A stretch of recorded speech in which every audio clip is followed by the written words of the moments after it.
Ja, jetzt hast du Paperless NGX seit einiger Zeit in Betrieb und alles läuft. Die Dokumente sind abgelegt, alle Informationen entsprechend eingepflegt und jetzt das erste Update. Neue Funktionen, Bugfixes oder was auch immer, irgendwann kommt man halt einfach nicht mehr drum herum. Aber was passiert mit meinen Daten oder was passiert mit meinen Dokumenten? Ist hinterher alles weg? In diesem Video zeige ich dir anhand meiner Installation auf einem Synology NAS, wie du dein Paperless NGX Update so durchführst, dass keine Daten verloren gehen und alle Dokumente, Metadaten und Einstellungen natürlich vollständig erhalten bleiben. Interessiert? Dann bleib dran. Nach dem Intro, da geht's los.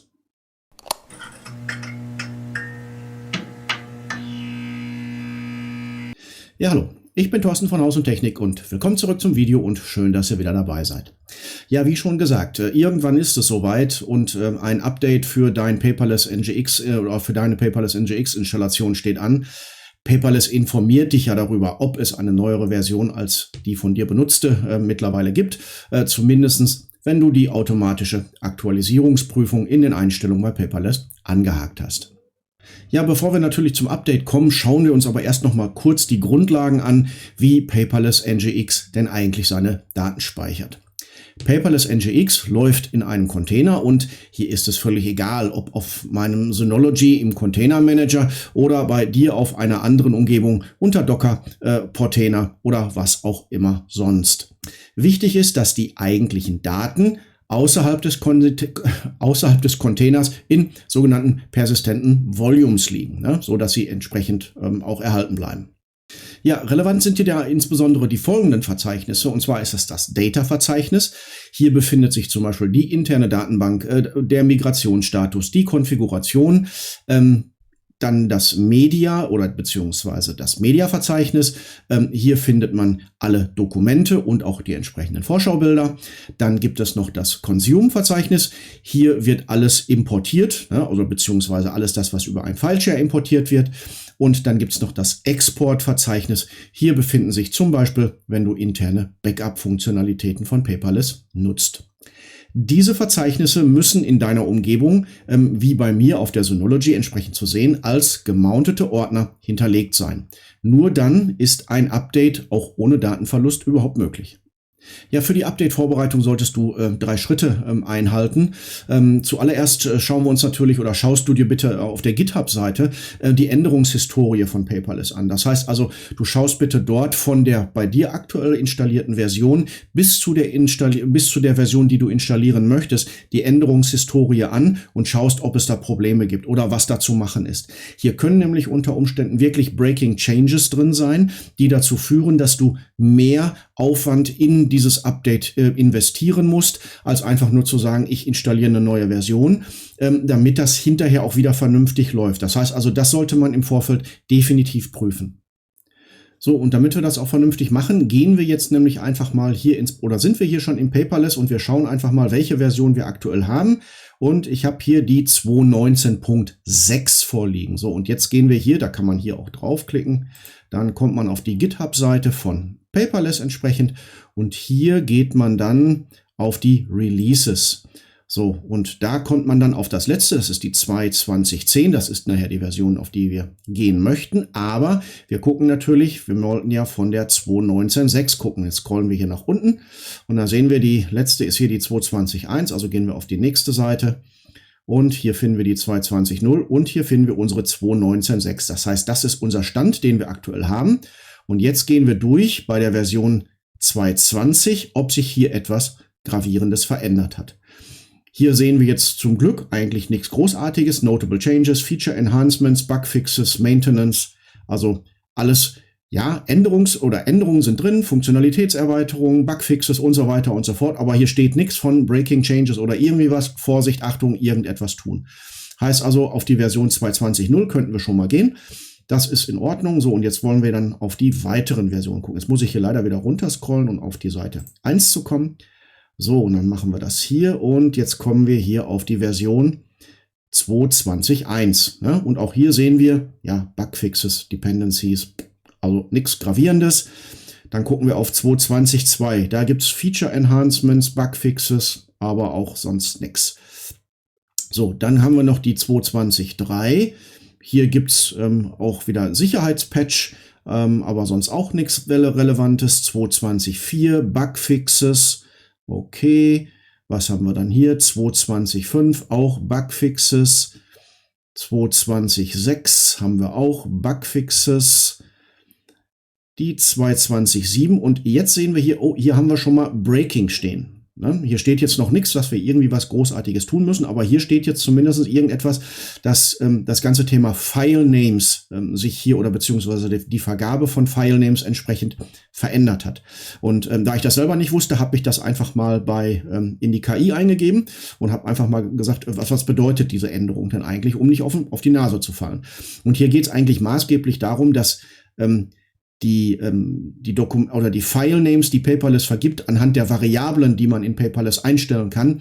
Da gab es bislang wohl die Möglichkeit, da auch irgendwie selber irgendwas zu vergeben. Und jetzt wird das aus Sicherheitsgründen dahingehend geändert, dass es nur noch mit den Variablen läuft, die Paperless auch intern selber vorgibt, um da einen höheren Sicherheitsstandard zu haben. Grob zusammengefasst, um was es da geht. Das heißt also, hier, wenn man sich nicht selber was zusammengebaut hat, was eigentlich überhaupt nicht ins System passt, sollte man eigentlich auch hier mit dieser Breaking Change eigentlich auch kein Problem haben. Was dann eigentlich schon mal gut ist, heißt also die 2.20.7 wäre jetzt in meinem Fall, hätte ich damit auch keine Sorgen. Gut, das heißt also, wir können jetzt gucken, 2.20.8, da haben wir jetzt auch nichts oder nur ein Sicherheitsupdate und die 2.20.9, hier haben wir auch nochmal Bugfixes und das heißt, und jetzt gucken wir auf die 2.20.10, welches die latest ist und hier haben wir eigentlich auch nur Bugfixes entsprechend drin. Heißt, wir können die 2.20.10 entsprechend auch beziehungsweise auf die 2.20.10 gehen, ohne dass wir auf den Bauch fahren sollen. So, also wie ich schon gerade gesagt, ne, es gibt keine Hindernisse, also kommt jetzt der nächste Schritt, nämlich wir stoppen jetzt erstmal den Container. So, und dafür gehen wir hier in den Container Manager. Du machst das im Portainer oder in welchem System du auch immer unterwegs bist. Und ich sage jetzt einfach hier, stoppe den Container. So, das macht das System jetzt auch. Und dann können wir nämlich gleich entsprechend weitermachen.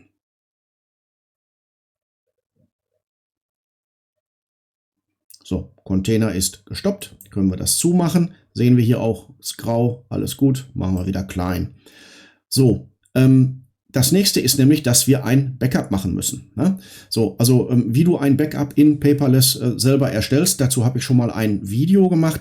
Verlinke ich dir hier oben also hier in der Videobeschreibung oder aber auch unten oben im Video oder unten in der Videobeschreibung. So wird ein Schuh draus. Also wenn du da interessiert bist, darfst du da natürlich gerne noch mal reinschauen, welche Möglichkeiten Paperless da entsprechend oder Paperless bietet und wie man so etwas sinnvoll aufsetzt. Ja, ich habe zwar jetzt schon ein Backup vorliegen. Ich mache hier, weiß ich nicht, alle 24 Stunden in meinem Produktivsystem mache ich das. Ich habe jetzt hier für das System jetzt auch schon ein Backup gemacht. Aber was ich jetzt noch zusätzlich mache ist, und das ist ein Vorteil, wenn ich jetzt zum Beispiel bei der Synology bin, das mag in anderen Systemen, zum Beispiel bei Proxmox oder ähnliches, genauso funktionieren, ist, dass ich hier noch einen entsprechenden Schnappschuss machen kann. Und den mache ich jetzt einfach mal nur für den Fall, dass das gleich schief geht. Dann habe ich nämlich ein Fallback-Szenario, auf das ich relativ schnell wieder zurückgreifen kann. So, und dafür gehe ich nämlich hier auf Snapshot Replication, Entschuldigung, und mache hier jetzt einfach mal von meinem Docker-Container einfach mal, oder beziehungsweise von meinem Docker-File einen entsprechenden Schnappschuss. So, und der fragt mich jetzt, wie soll der Schnappschuss heißen? Und ich sage einfach vor Update und sperren. Was das hier alles bedeutet, da gehe ich jetzt nicht weiter drauf ein. Ich mache jetzt auf jeden Fall einen Schnappschuss. Der ist jetzt entsprechend erstellt und damit bin ich jetzt erstmal sauber. Das heißt, ich habe mir jetzt gerade zu meinem Backup gerade nochmal die Hosenträger angezogen, damit auch wirklich hier nicht wirklich etwas schief geht. Ja, kommen wir nun zur Umsetzung beziehungsweise zum Update selber. Und hier kommt noch eine aus meiner Sicht doch relativ wichtige Empfehlung, was die Image-Version angeht in der Konfiguration. Also um unbeabsichtigte Updates und daraus resultierende Probleme zu vermeiden, nutze ich in der Konfiguration definierte Versionen und vermeide irgendwie ein Latest in den entsprechenden Image-Versionen. Das ist für die Paperless-Datenbank ist das Pflicht, da Datenbankversionen im Zweifel nicht kompatibel zueinander sind und du da ganz geschmeidig deine Daten zerschießt. Ne? Also bei Datenbank oder Datenbank-Updates gehen üblicherweise mit weiteren Maßnahmen einher. Da müssen Anpassungsmaßnahmen gemacht werden. Da wird man bei Paperless oder bei den entsprechenden Datenbanken dann auch darauf hingewiesen. Ist egal, ob das eine SQL, MySQL oder eine Postgres oder MariaDB ist. Ne? Also da sollte man niemals einfach unvorbelastet mal sagen, ich mache mal eben ein Datenbank-Update. Da werden Tabellen umbenannt, verschoben, irgendwie was. Das ist hinterher im Eimer. Ne? Also da muss man sich drüber im Klaren sein. Von daher, da gilt es keine unbeabsichtigte Versions- oder kein unbeabsichtigtes Versionsupgrade. Aber auch bei dem Paperless Web Server nutze ich eine vordefinierte Version. Und wie gesagt, da geht es darum, um versehentliche Updates einfach auszuschließen und vielleicht irgendwelche solche Breaking Changes plötzlich drin zu haben, die mir mein Paperless zerschießen oder da massive Probleme auftauchen und ich muss das hinterher alles wieder rückgängig machen. Ja, für Redis gilt das eigentlich ähnlich. Hier gehe ich nur dran, wenn es nötig wird. Ist auch die Empfehlung bei Redis, das ist der Broker, der da also für sorgt, dass das rechts und links alles eingelesen und ausgelesen wird. Da habe ich auch eine vordefinierte Version. Da gehe ich, wie gesagt, nur dran, wenn da irgendwie ein Sicherheitsupdate ist. Oder ich mache ein Major-Update, dass ich den Gesamtcontainer mit allem in irgendeiner Form natürlich nach oben ziehe. Was ich aber auch schon erlebt habe, ist, dass sich bei solchen Updates dann mal Pfade verändert haben im Laufe der Zeit. Ich glaube, bei Tika war das mal irgendwie, da hat sich plötzlich ein Pfad verändert und dann heißt es plötzlich, ich finde das Image nicht mehr und dann funktioniert da was nicht. Also da muss man dann schon mal schauen. Hier hilft aber meistens so ein Abgleich, wenn man sich diese Beispiel-Konfigurationsfiles, die Paperless da zur Verfügung stellt, auf dem GitHub-Verzeichnis. Ich habe da, glaube ich, einen Screenshot eingeblendet.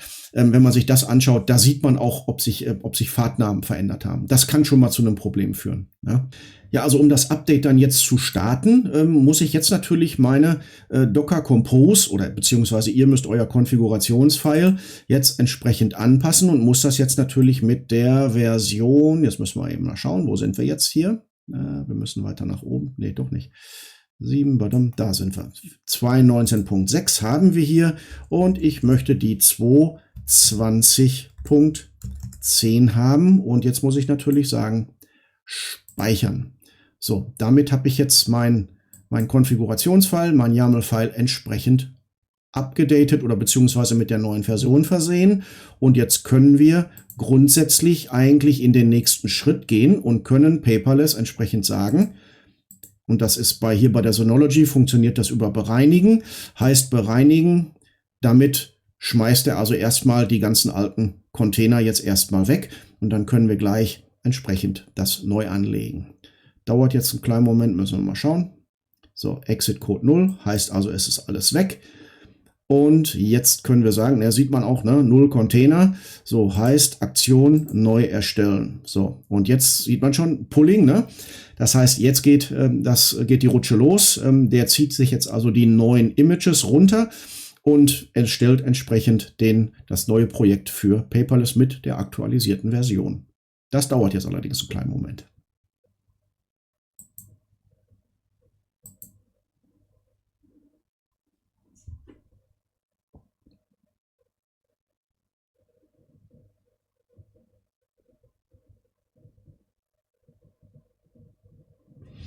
So, jetzt ist eigentlich alles created und gestartet. Auch der Startprozess kann bei Paperless schon mal die eine oder andere Minute dauern. Hier also bitte nicht ungeduldig werden und im Zweifelsfall einen Blick in die Logs werfen, wenn da irgendwie etwas nicht funktioniert. Aber so im Grunde genommen, wie gesagt, klein wenig Geduld und dann sollte Paperless eigentlich wieder da sein. Ja, und wenn dann so die eine oder andere Minute vergangen ist, also wie gesagt, kann durchaus 2-3 Minuten sein, dann schauen wir mal, ob Paperless wieder da ist und wir machen einen Zip und da scheint es da zu sein und wir gehen hier mal nach unten und was sehen wir hier? Wir sind auf der Version 2.20.10. So wird ein Schuh draus. So, und was man schon sehen kann, also unser Posteingang, der sieht so aus wie vorher. Wir haben die Dokumente alle wieder entsprechend dort, wo sie hingehören. Wir sollten vielleicht jetzt noch prüfen, sind die Korrespondenten alle da, haben unsere Tags das Update überlegt, sind die Dokumententypen entsprechend wieder da und so weiter und so fort. Das heißt, hier geht man jetzt einmal durch, schaut, was sich da eigentlich alles so getan hat. Ja, zu guter Letzt, wenn etwas nicht funktioniert, dann treten in der Praxis häufig mal folgende Fehler auf und sollten natürlich vermieden werden, aber ja, wer ist schon perfekt, ne? Also wenn das zum Beispiel etwas ist, dass man sagt, Container wird aktualisiert, anstatt neu erstellt, da ist es wichtig, dass man wirklich darauf achtet, dass ein sauberer Neuaufbau des Projektes beziehungsweise der Container erfolgt. Ja, also das ist wichtig. Das gilt nicht nur unter Synology, das gilt auch für, wenn man unter Portainer unterwegs ist. Ne, da kann man auch schon mal in eine Falle tappen. Am besten ist das immer da, wenn man sagt, also ich bin, glaube ich, wenn man sagt, repull new images, dann kann man eigentlich relativ sicher sein, dass man auch einen kompletten Neuansatz wählt. Na, so. Weiterhin kommt dazu, dass unter Umständen die Volumes nicht korrekt gemountet sind. Ne? Also wenn die Daten im Container liegen und nicht auf dem Volume selber, dann gehen die beim Löschen verloren und dann ist das natürlich erledigt. Ne? Ja, dann kann dazu kommen, dass Umgebungsvariablen plötzlich fehlen oder falsch sind. Ne? Also solche Themen führen dann zum Beispiel schon mal hier bei der Texterkennung, also beim OCR, im Redis oder auch in der Datenbank entsprechend zu Problemen. Da müsste dann noch mal bitte schauen, was sich da vielleicht verändert hat, vielleicht auch noch mal in die Dokumentation schauen. Und was natürlich auch sein kann, ist, wenn ihr eine externe Datenbank habt, auf die zugegriffen wird, also jetzt nicht in diesem Projekt oder in diesem Container selber, dann kann das sein, wenn zum Beispiel die Postgres oder die MariaDB nicht erreichbar ist, dann startet Paperless erst gar nicht. Ne? Also auch da bitte drauf achten, sonst habt ihr da im Zweifelsfall Probleme. Ja, und damit sind wir eigentlich auch schon durch mit dem Paperless-Update. Ne? Also ich sag mal, grundsätzlich keine Raketentechnik und wenn man sich halbwegs gut vorbereitet, ist das eigentlich auch kein Problem. Sollte doch mal etwas schief gehen, was man natürlich nie ausschließen kann und ja, ist nicht so, ne? Also reich an Erfahrung, sagt man dazu. Dann kann man natürlich auch das Backup nutzen oder aber auch einen Snapshot, sofern man einen hat. Und dann muss man da halt noch mal Stück für Stück durchgehen und gucken, wo vielleicht der Fehler lag. Ja, wie gesagt, also ich hoffe, es hat euch gefallen. Ich hoffe, ich konnte euch ein klein wenig mit dem Video helfen, dass euch die Angst vor einem Paperless-Update entsprechend genommen wird. Lasst mir gerne ein Like da, wenn euch das Video gefallen hat. Der Daumen rauf hilft mir, hilft dem Kanal und ihr dürft natürlich auch gerne den Kanal abonnieren und wenn ihr die Glocke drückt, dann werdet ihr immer darüber informiert, wenn ich hier etwas Neues mache.